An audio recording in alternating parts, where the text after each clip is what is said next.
What timeline are you on? Are you on Source's timeline for you, which is your soul's desire, your soul's yearnings, your soul's knowings? That timeline is challenging, yes, because being present, being in the moment, which is natural for us, has been so conditioned out, but many of us have relearned it.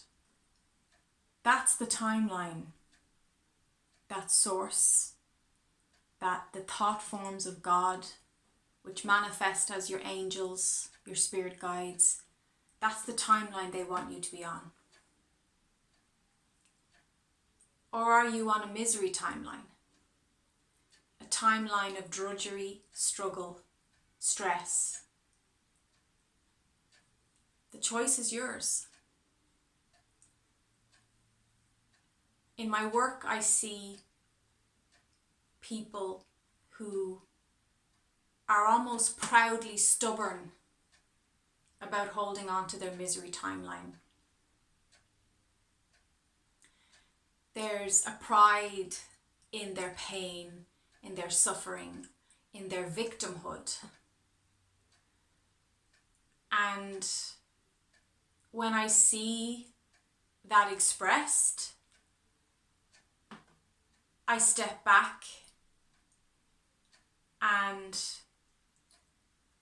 I respect that that is that person's free will and free choice to stay on the misery timeline. The timeline of stress and not enoughness. I'm interested in working with people who are on the soul timeline, the inspired timeline. And at this point of time, at the end of 2019, we are at that pivotal shift in consciousness. So the 2020 energies, and I'm not talking about the calendar here as such, okay, because the calendar is man-made, but I'm talking about the periods of transition that we go through, that we navigate through as we move through our timeline, as we move through life. There has been a 12-year time completion as we tie up the end of 2019. And as we go into a new decade, there is a deeper venturing into the fifth dimension.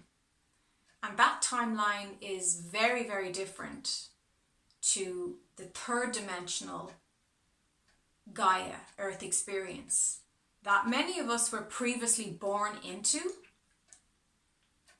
but with the knowing that we would learn, progress, expand, and transcend that 3D timeline so that we could move into the fifth dimension. Fourth density, fifth dimension. If you're not familiar with these concepts, you may want to Google that and look that up, because I've done hundreds of videos on the fourth density, fifth dimension. And if you're spiritually conscious, I think it's important to be aware of what that means for you. So, the inspired divine source timeline is one where you're choosing fun. You're choosing not to see life as a test or as a constant uphill battle. In fact, battle, war, even the word warrior, I used to like the word warrior years ago when I was younger because it felt powerful to me. I don't embrace that word anymore because it has war in it, and I'm not interested in anything that's connected to war. And a warrior is somebody who's battling through stuff. And I may have identified with that in the past, but I don't anymore. I see myself as a peacekeeper. I see myself as a lover, as somebody who carries tremendous light, just like you do. We all carry light, but who chooses to uncloak and to share their light. So to be a mere reflection of the light within you, so that you can uncloak and share your light with me. And that way we light up each other and we light up the world. And if everybody did that, we would be living in a world full of beautiful, different coloured, textured lights. How stunning would that be? I really hope that you're ready to step onto a more beneficial timeline so that you actually get to enjoy the fruits of your work, of your life, of your relationships. And for those people who are proudly, stubbornly clinging to their victimhood, to their pain, and I do acknowledge that there is tremendous pain there if they're in that state of consciousness, that we love them. We can love them from across the room. We don't need to argue or push them, because that will only increase their addiction to their story and to explaining to you how and why they got where they are, which just entrenches this idea of victimhood. And I don't want to encourage anyone to be a victim, because it's not true, it's a lie. And I will never, ever support anyone lying to themselves, because I'm about empowerment. If you work with me, I'm going to empower you. I'm going to mirror the absolute bright essence of who you really are. And I'm here to help you remember your true internal power, which has nothing to do with your story or your past or even your future, where you're going.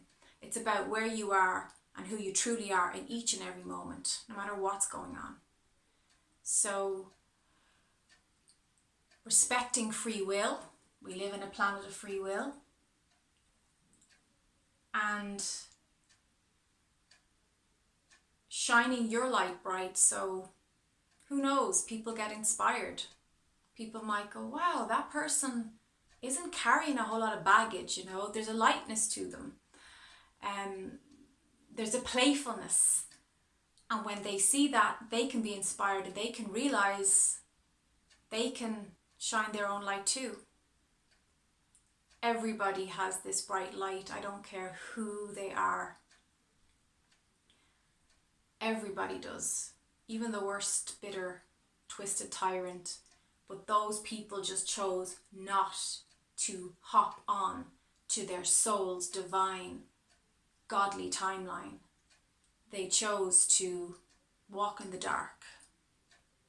And there was this idea that I don't need I don't need sources light to light my path. I'll just crawl along here in my hands and knees, which then builds up, leading to resentment and violence. Because if you crawl on your hands and knees long enough, and believe me, I've crawled on my hands and knees in my life, but that old story doesn't interest me anymore. And because I'm not feeding it, I'm able to fully embrace this fifth dimensional timeline and get prepared for these completely new times, new era that we're going into over the next year. It's going to be unlike any other time here on Gaia. And if you want to understand the roots of that statement, you can look back into my videos. I've talked all about the 2012 shift and how it's led up to this moment. And it was the first time Earth actually broke through a pattern of having to recreate itself from scratch. You know, self-destruct. Think of Atlantis and all the past timelines of Earth and the self-destruction. It was the first time we actually didn't do that. We stayed present with Gaia and we transformed and rebirthed together. And here we are. and you're going to see signs of people waking up, ascension, consciousness all around you. There is a love, a tangible love in the atmosphere when you really look into people's eyes, when you really listen to what they're saying to you, when you take the time to sit with people and drop your own agenda and just be present. There's magical discussions going on. And I know that you're part of this, and I thank you for playing your part. And you can show your appreciation for me playing my part by liking my videos and subscribing and sharing. So much love to you. Have a great day.